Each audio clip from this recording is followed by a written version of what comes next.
제가 기도하겠습니다. 하나님, 이 나라의 민족에도 은혜 베푸시고 오늘 설교 위에도 기름 부으시고 하나님 말씀하실 것들로 들어야 할 마땅한 성도들의 심령 가운데 친히 역사하여 주옵소서. 예수님 존귀하신 이름으로 기도드리옵나이다. 아멘. 지난주에 우리가 들었던 말씀을 기억하실 겁니다. 야복나루에서 하나님의 천사와 씨름하면서 이스라엘이라는 특별한 이름을 받았던 야곱, 그는 두려움에 떨며 대열 꽁무니에서 자신의 안위만 구하던 비겁한 자에서 밤새운 기도를 통해 믿음의 사람으로 새로워지기 시작했습니다. 드디어 400명을 거느리고 다가오던 형 에서의 무리를 만납니다. 그리고 그곳에서 새로운 하나님의 은혜를 경험합니다. 33장이죠 3절 4절을 같이 읽겠습니다. 시작. 야곱은 그들의 맨 앞으로 나아갔습니다. 그는 땅에 엎드려 7번 절하며 자기 형에게 다가갔습니다. 에서가 달려와 야곱을 맞았습니다. 그는 야곱을 부둥켜 안으며 두 팔로 야곱의 목을 끌어안고 입맞추었습니다. 그들은 함께 울었습니다. 아멘. 야곱은 이전에 인간 방패 삼아 세웠던 가족들, 그들을 지나서 이제는 에서와 단독으로 직면하며 이 문제 앞에 나아갔습니다. 그리고 하나님께서 예비하신 대로 극적인 화해를 이루지요. 긴 세월 동안 정오와 두려움으로 가득 차 있던 형제 간의 그 모든 앙금들과 얼어붙은 마음들이 순식간에 녹아내렸습니다. 사랑하는 여러분, 이렇게 누군가가 무릎을 꿇고 7번 절하듯이 자신의 잘못에 대해서 시인하고 인정하면 해결되지 못할 문제가 어디 있겠습니까? 얄팍한 술수로 만든 그 어떤 방법보다 겸손하고 정직하게 하나님 앞에 깨어 있으면, 그리고 우리의 잘못을 시인하면 문제는 해결됩니다.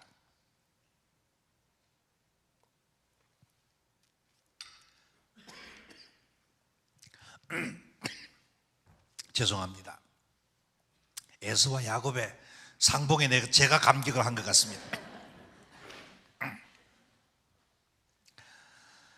우리가 만약 우리의 자존심을 좀 더 내려놓고 내 생각이 틀릴 수 있다는 사실을 인정하기만 하면 화해의 길은 열립니다. 그래서 사실관계를 따지는 것보다 더욱 중요한 건 마음을 어루만지는 것입니다. 누가 옳은지 누가 그런지를 분별하려고 하면 문제 해결은 절대로 나지 않습니다. 사람들은 다 자기중심적입니다. 내 입장, 내 관점으로 사건을 보고 해석하기 때문에 자기의 문제 가지고는 결코 해결되지 않습니다. 먼저 상대방의 마음을 살피고 또 그를 존중해주고 그럴 수 있었다는 것을 인정해주고 내가 틀릴 수 있었다는 사실을 이해하면 문제는 풀어질 수 있습니다. 인간관계에 이리저리 얽히고 설킨 많은 아픈 관계들이 있지만, 만약 저와 여러분이 한 번 절한 것으로 그치지 않고 내가 한 번 사과한 것으로 그치지 않고 7번 절하듯이 그 앞에서 사과만 할 수 있다면, 그런 마음으로 접근만 할 수 있다면 문제 해결되지 못할 문제가 어디 있겠습니까? 풀리지 않을 관계가 어디 있겠습니까? 저는 우리 영동원 우리 성도들이 서로의 마음을 살피고 감정을 어루만질 줄 아는 사람들이 되기를 바랍니다. 그래서 기꺼이 용서 구하기도 하고 용서해 줄 수도 있고, 상대방의 입장에서 마치 내가 그의 신발을 신은 것처럼 그의 마음과 입장을 이해할 수만 있다면 모든 관계들이 해결되고 풀려갈 줄로 믿습니다. 이런 형제의 극적인 화해 이후에 에서는 자신이 거하던 세일 땅으로 갔고, 야곱은 같이 가자고 강권하던 에서를 먼저 앞세우면서 나는 아직 어린 자녀들이 있고 짐승들이 있으니 형님과 같이 가기가 어렵습니다 라고 뒤로 빠집니다. 그런데 정작 야곱이 향한 곳은 형 에서가 살고 있는 세일 지역도 아니고 또 이삭과 리브가가 살았을 브엘세바로 돌아간 것도 아니었습니다. 무슨 이유인지 성경은 밝히진 않지만 에서는 가는 길에 세겜이라는 땅에 정착하고 그 곁 인근 숲곳에 집을 짓고 정착합니다. 거기서도 얼마간의 땅을 사고 장막도 쳤습니다. 분명 야곱이 가야 할 목적지도 아니었음에도 불구하고 그는 또 다른 교차로에 뿌리를 내고 주저앉은 겁니다. 아브라함에게서는 하란이 교차로였습니다. 그 아들 이삭에게서는 그랄이 교차로가 되었습니다. 야곱은 또 세겜이라는 모호한 중립지대에 머물면서 시간을 낭비하게 됩니다. 세겜은 그리심산과 에발산 사이에 위치한 중부 고원의 중심 도시입니다. 그러므로 경제적으로도 여러 가지 환경도 괜찮았을 겁니다.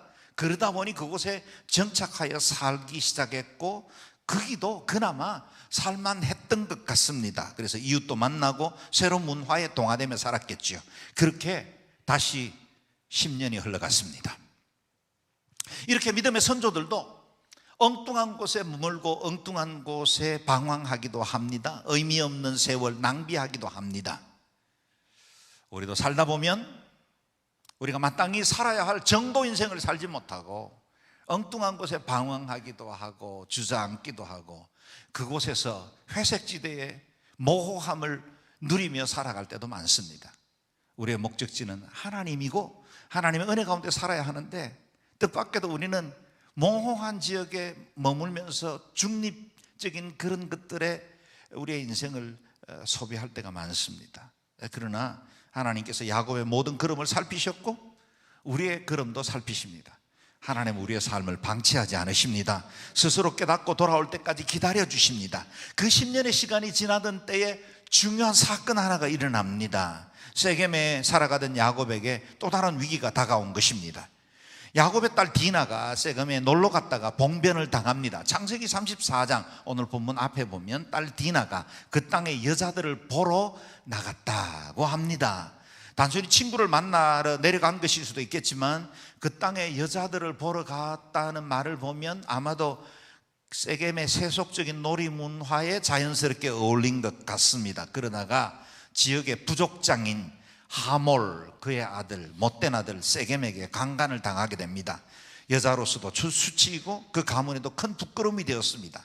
더구나 이스라엘은 이방 민족과 혼혈을 금하는 그런 언약의 백성들이었죠. 이 일을 가문의 수치로 여겼던 야곱의 아들들이 끔찍한 사륙 보복을 계획을 합니다. 결혼의 조건으로 내세워 하몰 가족의 모든 남자들이 할례를 받으면 그제서야 혼인이 성사될 수 있다고 말을 합니다. 그리고 할례 이후에 가장 고통스럽고 움직이기 힘든 사흘째 되는 그날 시므온과 레위가 칼을 차고 습격해서 그 성읍의 남자들을 다 죽이고 성읍을 약탈합니다. 수치심과 분노가 불러온 끔찍한 피해 보복이었죠. 가족의 보복을 명예롭게 여기던 명예살인 같은 그런 제도를 가지고 있던 중동의 문화를 보면 일견 이해되는 부분이기도 합니다. 그러나 야곱의 아들들이 행한 일은 야비하고도 더가 지나친 잔인한 복수였습니다. 지금 이스라엘 땅에서 일어나고 있는 이 팔레스타인의 보복 행위는 제가 볼 땐 시므온과 레위처럼 끔찍한 사륙의 보복입니다. 물론 이스라엘로도 억울한 점이 없진 않을 겁니다. 그러나 이렇게 아이들과 여인들까지 학살당하는 일들을 계속 자행하는 것은 결코 옳지 않습니다. 저는 정서적으로 성경의 사람이기 때문에 성경의 중심이 되었던 이스라엘에 대해서 정서적인 공감을 많이 이루고 있습니다. 그런데 너무 안타깝습니다. 저는 이스라엘이 회개하기를 바라고 이스라엘이 이 모든 악을 거치고 속히 화평의 자리로 돌아오기를 바라고 있습니다. 잠시 휴전이 있지만 아직도 전쟁은 끝나지 않았다 하고 계속해서 밀어붙이려고 하는 분위기가 감지됩니다. 우리가 더 기도하고 이 땅에 참된 평화가 임할 수 있도록 우리가 기도해야 합니다. 이와 같은 사건 이후에 야곱은 큰 두려움에 휩싸이게 됩니다. 이전에 형 에서를 만나기 전에도 두려웠는데 그 두려움과는 비교도 할 수 없는 큰 위협을 느끼게 된 겁니다. 이 본문 바로 앞에 야곱이 얼마나 두려워했는지를 잘 보여주는 말씀 한마디가 나오는데요. 나와 내 집이 망하게 될 것이다. 그는 두려움에 휩싸인 채 다시 도망자의 인생을 살았습니다. 살게 되었습니다. 30년 전에 도망자로 살아왔던 그 인생에서 아무것도 변화되지 않은 것입니다. 이것이 야곱이 살아온 날들을 채점한 성적표입니다. 귀향길에 오를 때만 해도 이런 일이 있을 것이라고 상상이나 했겠습니까? 야복강을 건너면서 에서와의 묵은 갈등도 해결되었습니다. 이스라엘이라는 새 이름도 받았습니다. 이전에 지팡이 하나만 잡고 건넜던 것과는 달리 지금은 두 떼나 이르고 많은 식솔들을 거느린 대가족 부족장이 되었습니다. 그리워하던 고향에 돌아왔으니 이제는 평안히 노후를 보낼 줄 알았습니다. 그런데 이 세겜에서 일어난 이 일은 마치 모든 것을 원점으로 뒤집어 놓은 것 같은 그런 패배감과 자괴감 속에 시달려야만 했을 겁니다. 지금 예배하는 여러분은 어떤 마음으로 여기까지 오셨습니까? 여러분이 살아온 날들의 성적표는 괜찮습니까? 지금 어떤 위기 앞에 있습니까? 건강에 대한 염려가 있습니까? 재정에 여러 가지 압박을 받고 있습니까? 미래에 대한 불안, 현실에 대한 답답한 여러 가지 상황 때문에 마음 아파하십니까? 계획 세워두고 뜻을 두었던 일들이 무너져 내리는 건 아닐까? 염려로 매일매일을 보내고 있지는 않습니까? 세겜의 야곱처럼 부끄러운 흔적과 아픈 기억이 지금 여러분에게 그림자처럼 바짝 따라붙어 있는지도 모르겠습니다. 그러나 야곱의 그 직면한 삶의 위기 중에 하나님께서 새 일을 행하신 것 같이 하나님은 우리의 어떤 환경, 어떤 상황 속에서도 당신의 새로운 일들, 하나님의 뜻을 이루고야 마십니다. 결코 방치하거나 외면하지 않습니다. 가장 힘겨웠던 그 시간에 야곱을 만나주시고 새 일을 이루신 분이 오늘 우리 예배를 통해서 여러분의 인생과 삶에도 새로운 일들, 하나님의 새로운 터치가 임하시게 될 줄로 믿습니다. 이런 두려움과 낙심 중에 하나님께서 야곱을 친히 찾아오십니다. 그리고 초대하십니다. 오늘 본문 1절이죠. 같이 읽어봅니다. 시작. 하나님께서 야곱에게 말씀하셨습니다. 일어나 베델로 올라가서 거기에 머물러라. 그리고 거기에서 네가 내 형 에서로부터 도망칠 때 내게 나타나셨던 하나님께 제단을 쌓아라. 아멘. 하나님께서 야곱을 찾아오셨고 그의 절망과 두려움 속에서 하나님의 그 놀라운 은혜의 터치가 시작된 것입니다. 오늘 본문 말씀에는 4개의 명령형 동사가 나오죠. 일어나라, 올라가라, 머물러라, 제단을 쌓아라. 야곱에게 있어서 믿음의 본질, 그리고 그의 인생의 첫 자리로 돌아가도록 하기 위해서 주님께서 4개의 명령을 주신 것입니다. 일어나라, 올라가라, 머물러라, 제단을 쌓아라. 좀 더 깊이 묵상해 볼까요? 첫 번째, 일어나라 하십니다. 지금 어디에 주저앉아 계십니까? 실패로 인해서 낙담하고 있지는 않습니까? 의욕과 열정이 식어버린 채 현실에 안주하며 살지는 않습니까? 회색지대에 적당히 머물며 세상도 주님도 아닌 중립 모호한 지역에 머물고 있지는 않습니까? 혹 예배에 식상하며 매너리즘에 빠진 신앙생활을 이어가고 있지는 않습니까? 야곱에게 하신 이 말씀들에 귀를 기울이십시오. 일어나십시오. 제자리를 찾아가는 첫 단계는 자리에서 일어나는 것입니다. 일어나야 하나님의 새 일들을 이룰 수 있고 하나님의 새 역사가 시작됩니다. 두 번째는 올라가라 하십니다. 베델의 위치가 세겜보다 약 해발 300m가 더 높으니 올라가라는 말은 지리적으로도 옳은 말입니다. 그러나 더 중요한 것은 베델의 영적인 의미이죠.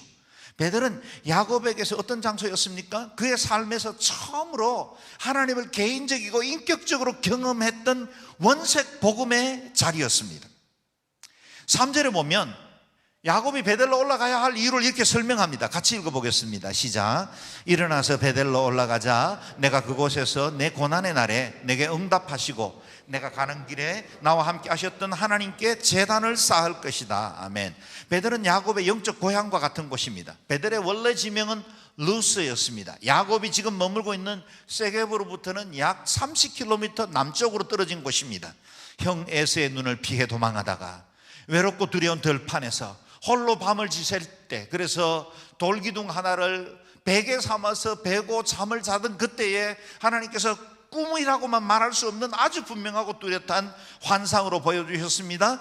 땅에서 하늘로부터 사닥다리가 연결되어 있는데 그곳에 천사들이 오르락내리락 하는 장면을 봅니다. 그리고 그곳이 하나님의 임재가 함께한다는 사실을 깨닫게 됩니다. 환상만 본 것이 아니었습니다. 하나님의 말씀도 있었죠. 창세기 28장 말씀인데 자막을 통해서 같이 읽겠습니다. 시작. 나는 여호와 곧 내 조상 아브라함의 하나님 이삭의 하나님이다. 내가 누운 땅을 내가 너와 내 자손들에게 주겠다. 내가 너와 함께 있을 것이며 내가 어디로 가든지 너를 지켜주겠다. 그리고 너를 이 땅으로 다시 데리고 오겠다. 아멘. 아무것도 없었던, 그야말로 두려움과 염려 모든 것들이 아무것도 보장되지 않았던 그 시간에 주님께서 보증하셨고 약속해 주신 것입니다. 야곱은 이 꿈에서 본 환상 너무나 생생한 것이었기 때문에 잠에서 깨어서 일어나자마자 고백합니다. 참으로 이것은 여호와께서 계신 곳인데 내가 몰랐구나. 자신이 베고 자던 돌을 세워 기름을 부어 구별하였고 내가 건강하게 이곳에 돌아온다면 하나님 앞에 제단을 쌓겠습니다 고백합니다. 그리고 그 지역 이름을 하나님의 집이란 뜻을 가지고 있는 벳엘이라고 불렀습니다. 야곱에게는 영적 고향과 같은 것이죠. 하나님은 바로 그 벳엘로 올라가라 하십니다. 처음 하나님을 만났던 자리, 그 자리로 회복하라 하십니다. 여러분이 처음 하나님을 경험했던 벳엘은 어디입니까? 언제 그런 일이 있었지요? 처음 예수를 믿어서 밤새 주님 앞에 눈물로 콧물로 기도하던 시간들이 있었겠지요? 하나님 앞에 내 인생에도 새로운 빛이 비치는구나, 내가 내 야망과 욕심만을 위해서 살아갈 존재가 아니라 영원한 하나님의 나라를 위해서 살아갈 거룩한 존재구나, 여러분이 깨달아 알고 만났던 그 시간들이 있죠. 하나님은 그 시간으로 돌아가라 하십니다. 오늘 예배를 통해 뜨겁게 그리스도를 사랑하고 눈물로 만났던 그 영성의 골방, 여러분의 벳엘로 돌아가시는 은혜가 있기를 주의 이름으로 축원합니다. 아멘. 세 번째는 머물러라 하십니다. 벳엘로 올라가거든 거기 머물러라. 야곱이 벳엘이라 부르던 그 땅의 이름은 야곱이 멀리 20년 동안 방황하며 돌아가고 또 세겜에서 10년 동안 머물렀던 지난 30년 동안도 여전히 그 땅 이름은 루스였을 겁니다. 왜요? 야곱에게는 벳엘이었지만 다른 지역 사람들에게는 합의된 이름 변경이 아니었기 때문에 여전히 루스라 불리고 있었을 겁니다. 그런데 여러분, 우리의 삶에도 다른 사람들에게는 그냥 일상이고 아무런 특별한 의미도 없는 일이 내게는 특별한 사건으로 와닿은 일들이 있죠. 다른 사람들에게는 루스입니다. 그런데 내게는 벳엘인 지역들이 있고 그런 사건들이 있었을 겁니다. 그 벳엘, 그것이 바로 우리의 삶에 중요한 영적 의미를 가진 곳이 됩니다.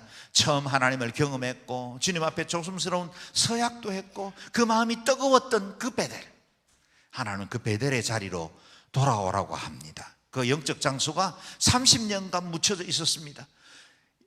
이 야곱에게는 잊혀져 있었습니다. 그러나 결코 하나님은 잊지 않았습니다. 그리고 하나님께서 이 야곱이 절망과 두려움 가운데 있을 때 그 벳엘의 자리로 다시 올라오라 말씀하십니다. 마치 오순절 다락방에 성령님이 오시기를 기다리고 머물렀던 120명의 사람들처럼 하나님 앞에 사모함의 자리를 지키고 예배의 자리를 지키고 하나님 앞에 기도할 때 하나님께서 이 기도의 자리를 통해서 새로운 일들을 이루어 가실 줄로 믿습니다. 네 번째, 제단을 쌓아라 하십니다. 야곱이 처음 벳엘에서 하나님을 만났을 때 돌베개를 세우고 제단을 세우며 서야겠죠. 하나님께서 내 가는 길에 복을 주시고 나를 안전하게 이곳으로 돌아오게 해주신다면 하나님의 집으로 삼아 제단을 쌓겠다고 말한 것입니다. 하나님은 다시 그 예배 자리로 불렀고 야곱은 이제 그 길을 향해 나아갑니다. 사랑하는 여러분, 예배는 우리의 삶을 소생시키는 가장 강력한 치료제입니다. 예배가 우리의 영혼을 소생시킬 것입니다. 예배만이 우리를 온전히 믿음의 본질 가운데 돌아설 수 있도록 만들어 줄 것입니다. 이 은혜의 자리, 이 머물러야 할 자리는 바로 예배입니다. 겸손히 창조주 하나님께 돌아와야 합니다. 예배를 통해 우리의 마음을 새롭게 해야 합니다. 예배를 주님 앞에 새롭게 할 때 마당만 밟던 그 믿음에서 하나님을 온전히 경험하는 지성소의 예배로 나아갈 때 우리의 심령 가운데 하나님께서 새 일을 이룰 수 있습니다. 그렇다면 이제 우리가 해야 할 일이 무엇일까요? 벳엘로 오를 때 우리가 해야 될 세 가지의 중요한 원리가 나옵니다. 2절에서 4절 말씀을 같이 읽겠습니다. 시작. 야곱이 자기 집 사람들과 그와 함께 있는 모든 사람들에게 말했습니다. 너희가 지니고 있는 이방 신상을 없애버리라. 너희 자신을 정결하게 하고 옷을 갈아입어라. 그들은 자기들이 지니고 있던 모든 이방 신상들과 귀에 걸고 있던 귀걸이를 야곱에게 주었습니다. 야곱이 그것을 세겜에 있는 상수리 나무 아래 묻었습니다. 아멘. 야곱이 베델 오르기 전에 행한 이 세 가지 일들을 묵상해 보십시오.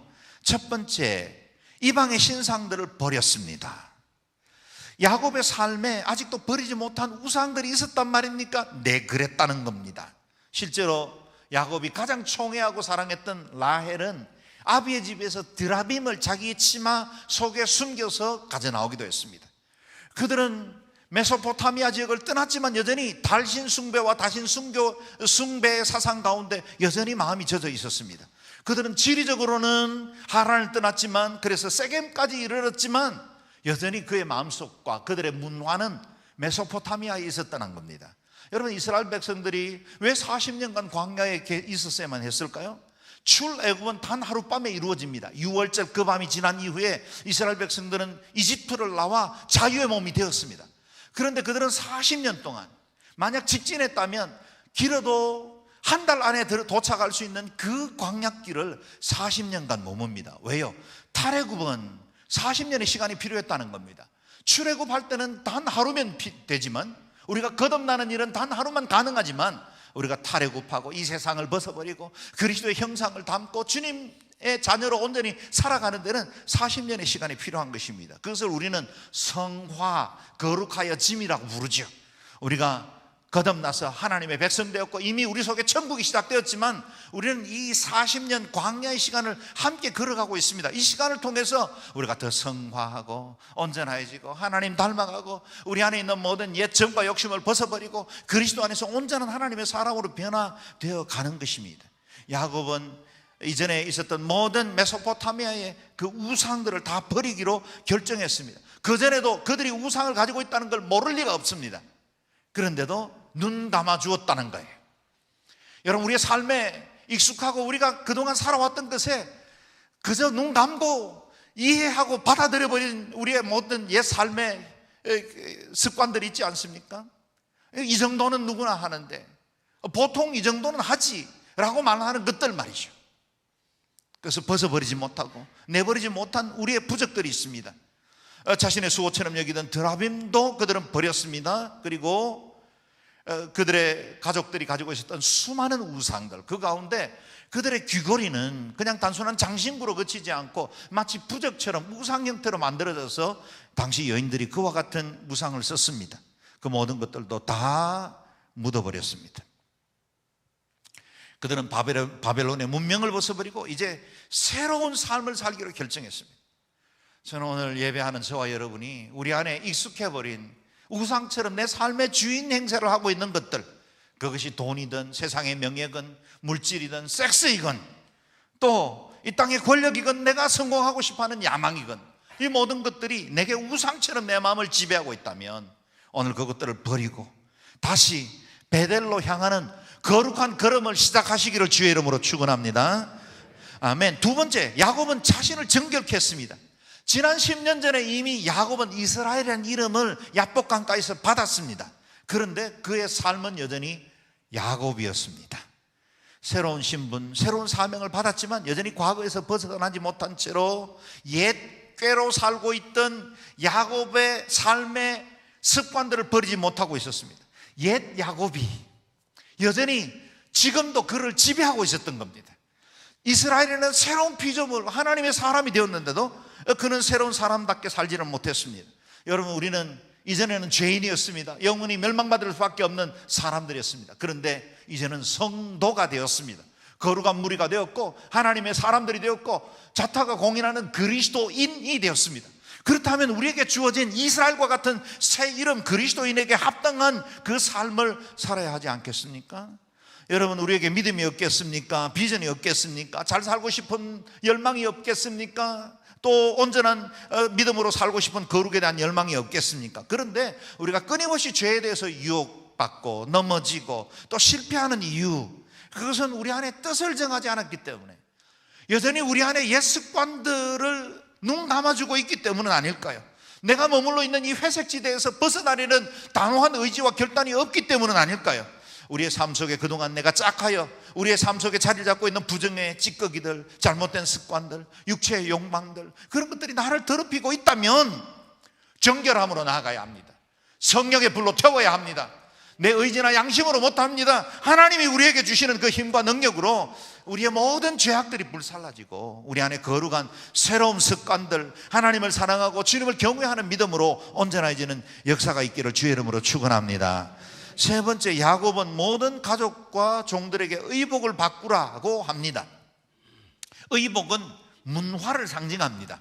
그래서 의복, 카스튬이라는 말과 우리가 알고 있는 culture라는 말은 같은 어근을 갖는다고 하죠.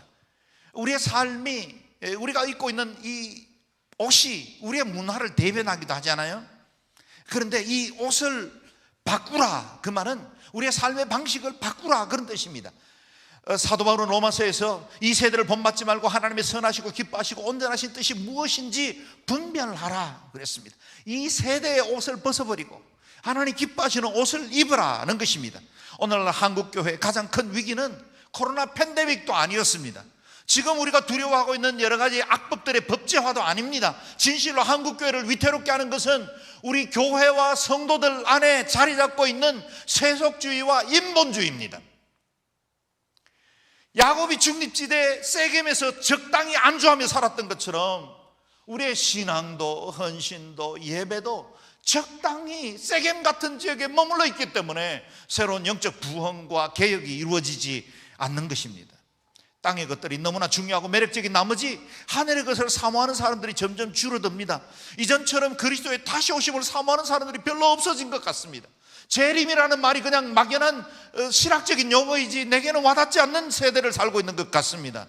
우리의 믿음이 새로워져야 합니다. 말씀으로 다시 돌아와야 합니다. 인본주의의 옷을 벗어버리고 새로운 은혜, 새 기름 부심을 사모해야 합니다. 그게 저와 여러분이 있어야 할 제자리, 베델의 자리입니다. 4절 말씀을 다시 보십시오. 야곱이 그것들을 세겜에 있는 상수리 나무 아래 묻었다 합니다. 상수리 나무 아래, 이방 신설과 이방 문화의 산물들을 다 이 나무 아래 묻었답니다. 히브리 원어는 상수리 나무라고 지명하지 않고 그 나무, the tree라고 표현해 나왔습니다. 어떤 특정한 나무가 있었다는 겁니다. 모든 사람들이 공감할 수 있는 어떤 나무가 있었겠죠. 그것이 아마 아브라함이 심었던 나무일 수도 있겠고 이삭이 심었던 나무일 수도 있겠습니다. 그런데 그 나무는 영적으로 보면 십자가를 상징할 수 있습니다. 우리의 옛사람의 모든 허물과 죄악을 묻어버리고 그리고 새 사람으로 나아갈 수 있는 나무가 있다면 무슨 나무겠습니까? 그것은 바로 십자가일 것입니다. 갈보리산 위에 그리스도께서 수치와 곤욕을 당하시고 그 나무 아래 우리의 어떤 허물과 죄악도 우리의 부끄러운 과거들도 다 묻어버릴 수 있도록 해주신 바로 그 나무, 야곱에게는 상수리 나무가 그의 인생의 새로운 터닝 포인트가 되었다면 저와 여러분의 인생의 터닝 포인트는 십자가인 줄로 믿습니다. 그 나무 아래 묻어 옛사람이 죽고 그리스도 안에서 새 사람을 입어 하나님의 의의 자리로 나아가는 저와 여러분 되시기를 바랍니다. 이같이 믿음으로 베델을 향할 때, 믿음으로 걸음을 옮기기 시작하면 그 나머지는 하나님이 책임져 주십니다. 여러분 5절을 한번 보십시오. 같이 읽겠습니다. 그들은 길을 떠났습니다. 하나님께서 주변 성읍 사람들에게 두려운 마음을 주셔서 아무도 그들을 쫓아오지 못하게 하셨습니다. 아멘. 아무도 추격하는 자가 없었답니다. 이건 상식적이지 않습니다. 당시 고대 근동에는 인근 마을이 만약 초토화가 되면 주변 사람들이 함께 보복 전쟁에 나서는 게 상식입니다. 가족 중에 어느 누군가가 억울한 일을 당하고 해를 입으면 나머지 가족들이 명예보복을 하는 것이 마땅한 것이었습니다. 그런데 아무도 그를 추격하는 자가 없었습니다. 이유가 있었습니다. 바로 하나님이 그 사람들을 두렵게 하기 때문에. 야곱의 일가족일 뿐입니다. 그런데 사람들이 두려워서 야곱의 가족을 추격하지 못하게 한 겁니다. 하나님이 책임지신 것입니다. 하나님은 우리가 믿음으로 결단하면 지금 내가 애지정지 붙들고 있는 문제들, 내가 자유롭지 못한 여러 가지 얽히고 설킨 문제들에 대해서 하나님께 내어 맡기고 그냥 그분에게 올려드리면 그 다음부터는 하나님이 책임지십니다. 내가 붙들고 있으면 내 수준입니다. 내가 붙잡고 있으면 내 방법으로 풀 수밖에 없습니다. 그런데 하나님께 올려드리면 그때부터 하나님이 책임지시고 하나님이 일하시는 줄로 믿습니다. 그뿐 아닙니다. 이후에 10절에 보면 하나님은 야곱에게 다시 새 이름을 확인시켜 줍니다. 10절 말씀 같이 읽어봅니다. 시작. 하나님께서 야곱에게 말씀하셨습니다. 내 이름은 야곱이었으나 이제 더 이상 야곱이라 불리지 않을 것이다. 이제 내 이름은 이스라엘이다. 아멘. 이 이름은 10년 전 야뽕 나루토에서 받았던 바로 그 이름입니다. 그런데 여전히 새 이름답지 못하게 살고 있는 야곱에게 이제 그 누구도 너의 이름을 더 이상 야곱이라 부르지 않을 것이다. 너는 이스라엘이다. 너에게는 새로운 사명이 맺다. 너를 통해서 새 일을 이루실 것이다 라고 하나님께서 확정시켜 주시는 것입니다. 우리 하나님은 저와 여러분의 아빠 아버지 되십니다. 그렇다면 결코 우리를 버리지 않습니다. 우리가 잃어버린 소중한 신분 다시 회복시켜 주십니다. 우리에게 새로운 일들을 이루실 것입니다. 믿음으로 주님의 은혜를 굳게 붙들 수 있기를 바랍니다. 마지막 결론적 말씀이죠. 6절 7절 말씀 읽겠습니다. 시작. 야곱과 그의 일행 모두가 가나안 땅 루스 곧 베델에 도착했습니다. 거기에서 그는 제단을 쌓았습니다. 그가 자기 형에게 도망칠 때 거기에서 하나님께서 직접 나타나셨기 때문에 그곳을 엘베델이라 불렀습니다. 아멘. 야곱과 그 일행이 드디어 옛 루스 땅 베델이라 부르던 그곳에 도착했습니다. 그리고 제단을 쌓았습니다. 예배를 회복했습니다. 그리고 그곳의 이름을 덧붙여 부르기를, 이전에 베델이었는데 엘 베델이라 불렀습니다. 베델의 하나님, 직역하면 하나님의 집의 하나님이라고 부른 겁니다. 저는 이 이름이 우리에게 던지는 메시지가 굉장히 크다고 생각합니다. 여러분, 이곳은 하나님의 집입니다. 우리의 마음은 하나님의 성전이 되어 있죠. 우리는 그리스도의 사람입니다. 주와 동행하며 여기까지 왔습니다. 그런데 진짜 우리의 마음속에 하나님이 계십니까? 베델이라고 이름은 붙였는데 그 30년간 그 베델은 아무런 의미 없는 채로 버려진 땅으로 남아 있었듯이 우리가 베델, 하나님의 집이라고 부르지만 예배가 제대로 드려지지 않는 인생, 하나님 앞에 진정한 경외함과 하나님의 주권과 주대심이 온전히 이루어지지 않는 교회들, 그 교회들에 우리의 예배를 통해서 다시 엘베델이 회복되어야 합니다. 하나님의 집에 다시 하나님이 임하시옵소서. 하나님의 사람인 제 마음속에 다시 한번 하나님이 임하시고 우리의 인생의 주인 되시고 온전한 통치를 이루어 주옵소서. 저와 여러분 이러한 믿음의 자리로 되돌아가기를 주의 이름으로 축원합니다. 이 시간에 함께 기도하겠습니다.